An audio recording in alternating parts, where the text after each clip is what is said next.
Hello everyone, welcome back to the channel. Hope आपकी तैयारी काफी अच्छी चल रही होगी। तो हम ऑलरेडी सेमीकंडक्टर के इंपॉर्टेंट टॉपिक्स और नोट्स को डिस्कस कर चुके हैं। उनका लिंक आपको डिस्क्रिप्शन में मिल जाएगा वीडियो को, वहां से जाकर उसको जरूर देखें अगर आपने अभी तक नहीं देखी है तो इस वीडियो में आपको बताऊंगा ड्यूल नेचर के इंपॉर्टेंट टॉपिक्स, उसके क्या क्या फॉर्मूले, क्या क्या ग्राफ आ सकते हैं उससे। ये काफी इंपॉर्टेंट चैप्टर भी है और इसके पीडीएफ नोट्स भी मैं आपको दूंगा जिसके अंदर इंपॉर्टेंट फॉर्मूले कवर्ड है, इंपॉर्टेंट ग्राफ कवर्ड है, इंपॉर्टेंट क्वेश्चंस भी कवर्ड हैं। तो वो भी आप डिस्क्रिप्शन से डाउनलोड कर सकते हो। उससे पहले कुछ जो मैं बातें बताने वाला हूं उसको ध्यान से सुन लो।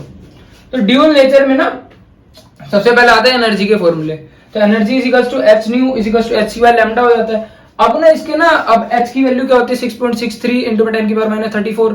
ठीक है, सी की वैल्यू 3 इंटू में 10 की पावर 8, फिर लैम्डा की वैल्यू अलग से।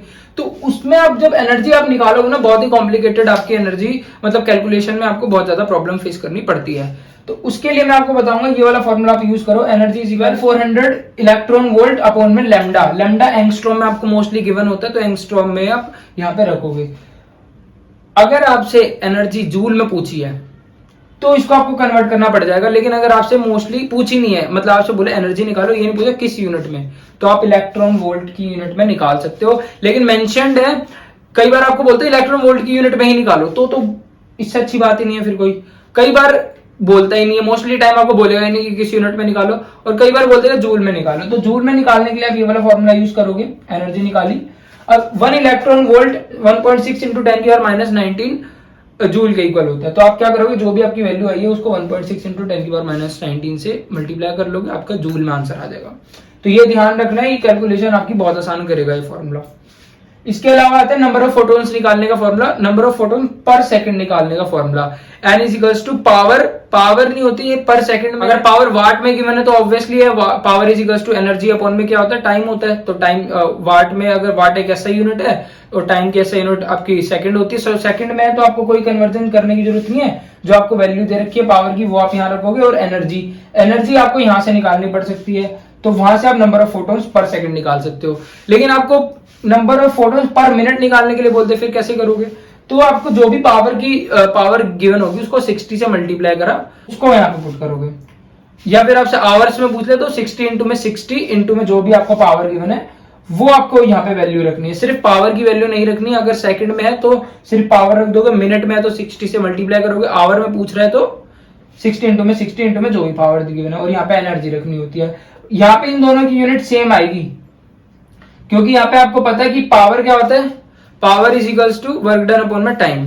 और यहाँ पे हम क्या कर रहे हैं, यहाँ पे हम जो भी हमारी पावर है उसको टाइम से मल्टीप्लाई कर देंगे, तो वो क्या हो जाएगा, एनर्जी हो जाता है। मतलब कि दोनों की यूनिट सेम हो जाती है, तो इसलिए ये जो नंबर ऑफ फोटोन्स होते हैं वो यूनिट लेस होता है। तो ये वाला फॉर्मूला आप यूज करोगे। एनसीईआरटी का भी इसका क्वेश्चन है रिलेटेड, तो ये काफी इंपॉर्टेंट है। इसके अलावा आता है फोटो इलेक्ट्रिक करंट, जिसमें काफी सारे आपके ग्राफ हैं जो आपको अच्छे से करने हैं। एक ग्राफ पक्का आने के चांसेस हैं। इंटेंसिटी का फोटो इलेक्ट्रिक करंट के साथ ग्राफ बनाओगे, लीनियरली इंक्रीज करता है। इसके अलावा दो ग्राफ और है आपका इंटेंसिटी के साथ, जब आप डिफरेंट इंटेंसिटी ले रहे हैं तब फोटो इलेक्ट्रिक इफेक्ट पे क्या इफेक्ट पड़ रहा है। इसके अलावा ये ग्राफ बहुत ज्यादा इंपॉर्टेंट है, जिसमें ना स्टॉपिंग पोटेंशियल और थ्रेशोल्ड फ्रीक्वेंसी के वर्सेस आपका ग्राफ आ जाता है, जिसमें ना आपको दो मेटल, मतलब दो ग्राफ स्लोप गिवन है, एक मेटल ए का एक मेटल बी का। इसमें पूछ लेते हैं इन दोनों का, मेटल ए और मेटल बी का स्लोप सेम क्यों है, इसका स्लोप क्या होता है, स्लोप निकालने के लिए पूछ लेता है।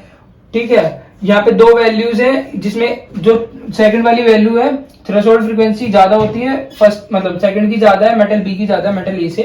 ठीक है, तो ये ग्राफ आपसे पूछा जा सकता है। इसमें काफी सारे क्वेश्चन है, सारे मैंने इंक्लूड कर दिए हैं नोट्स के अंदर, तो वहां से आप जरूर देखें। ये जो आइंस्टीन इक्वेशन है ना, ये देखो ये किसका ग्राफ है, वोल्टेज वर्सेस थ्रेशोल्ड फ्रीक्वेंसी। तो ये देखो जो आइंस्टीन इक्वेशन है किसके बीच में होती है, स्टॉपिंग पोटेंशियल और फ्रीक्वेंसी के बीच में होता है। तो यहाँ पे आप देख सकते हो कि यहाँ पे फ्रीक्वेंसी और किसका ही ग्राफ है, हमारा स्टॉपिंग पोटेंशियल का। जब हम इसको इक्वेट करते हैं ना y equals to mx plus c से, तो यहाँ पे स्लोप क्या आ रहा है, h बाई ई आ रहा है। ये आपकी आइंस्टाइन इक्वेशन आपको याद करनी होती है।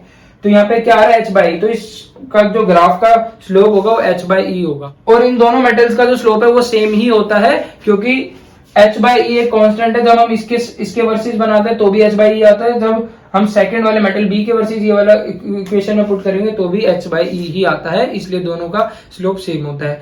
इससे रिलेटेड और भी क्वेश्चन नोट्स में इंक्लूड कर दिए हैं।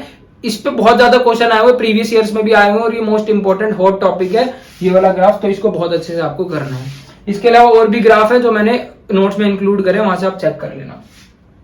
इसके अलावा ना मैक्सिमम काइनेटिक एनर्जी का फ्रीक्वेंसी के साथ रिलेशन, आपका इस बार सैंपल पेपर में भी इससे रिलेटेड क्वेश्चन था। मैक्सिमम काइनेटिक एनर्जी फ्रीक्वेंसी से लीनियरली क्या करती है, इंक्रीज करती है, और मैक्सिमम काइनेटिक एनर्जी इंटेंसिटी के क्या है, कांस्टेंट, मतलब इंडिपेंडेंटली डिपेंड ही नहीं करती। इंटेंसिटी कितनी बढ़ाते हो तो मैक्सिमम काइनेटिक एनर्जी पे कोई फर्क नहीं पड़ेगा।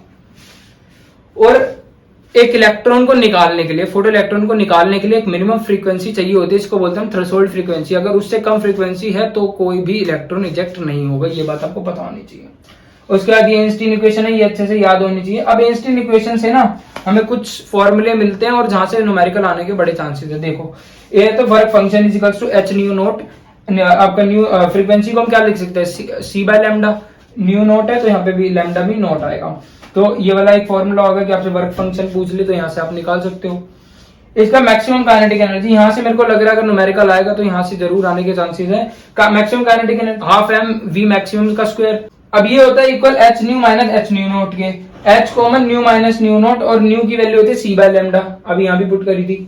तो यहाँ से आपसे कई बार पूछ लेगा इसकी value, threshold frequency, kinetic energy, या फिर आपको वी मैक्सिमम देके इसकी वैल्यू पूछ लेगा। कई बार आपको लैम्डा दे दे और काइनेटिक एनर्जी पूछ लेगा।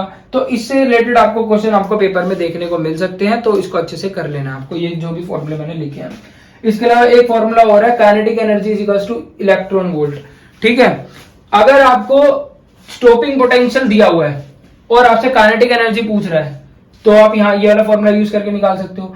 आपको काइनेटिक एनर्जी दे दे रहा है, आपसे स्टॉपिंग पोटेंशियल पूछ रहा है, तो आप क्या करो, काइनेटिक एनर्जी अपन में ई इलेक्ट्रॉन वोल्ट। तो इलेक्ट्रॉन वोल्ट कहीं भी आपका दिख रहा है आपको पेपर क्वेश्चन के अंदर, तो आपको ये वाला फॉर्मूला यूज करना है। इसके अलावा क्वेश्चन आता है कि प्रूफ करो de Broglie wavelength in inversely proportional to momentum.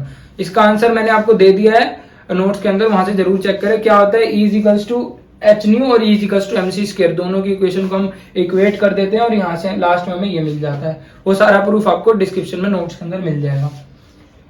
और इससे रिलेटेड ना रेशियो वाले क्वेश्चन भी आपको पेपर में देखने को मिल सकते हैं, मोस्ट इंपोर्टेंट है। उसमें क्या होता है, आपको अल्फा पार्टिकल देता है, प्रोटॉन दे देता है। उसमें क्या है ना, आपको रिलेशन पता होना चाहिए कि उनके चार्ज के बीच में क्या रिलेशन होता है, कि एक प्रोटॉन का चार्ज अल्फा के कितने के बराबर होता है। तो एक प्रोटॉन का चार्ज मतलब एक प्रोटॉन का चार्ज 4 अल्फा के चार्ज के इक्वल होता है, मतलब 1 proton charge is equal to 4 E. अगर प्रोटॉन ई है तो अल्फा कितना होगा, 4 ई होगा। ठीक है, तो ये चीजें आपको नोट्स के अंदर मिल जाएगी, मैंने अलग से दिया, उसके ऊपर न्यूमेरिकल भी दिया, तो उसको आप जरूर ट्राई करना। कोई भी दिक्कत आती है मेरे से आप कमेंट सेक्शन में पूछ सकते हो।